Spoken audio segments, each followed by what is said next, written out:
ఈరోజు కడపలో ఎన్టీఆర్ గారి జయంతి సందర్భంగా 43 సంవత్సరాల తర్వాత ఎన్టీఆర్ గారి జయంతిని అధికార కార్యక్రమంగా ఈ కడపలో జరుగుతున్న మహానాడులో పార్టీ అధ్యక్షులు అధికారికంగా ప్రకటింపజేసినందుకు ముఖ్యమంత్రి గారి కృతజ్ఞతలు తెలియజేసుకుంటూ, అదేవిధంగా కడప జిల్లా అంటే ఒక పవిత్రత ఉంది. దేవుని కడప, తొలి గడప దేవుని కడప.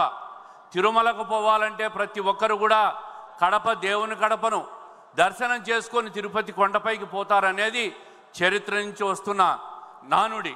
మరి దాన్ని సాంప్రదాయాలను అన్నిటినీ ప్రజల మనోభావాలను ఎమోషన్స్ను గౌరవిస్తూ ముఖ్యమంత్రి గారు ఈరోజు వైఎస్ఆర్ జిల్లాను మళ్ళీ వైఎస్ఆర్ కడప జిల్లాగా నామకరణం చేయడం, మనం అందరం కూడా కడప జిల్లా ప్రజలందరం కూడా ముఖ్యమంత్రి గారికి అదేవిధంగా ప్రభుత్వ పెద్దలకు అందరికీ కూడా ధన్యవాదాలు తెలియజేయాలని చెప్పి ఈ సందర్భంగా కోరుతున్నా.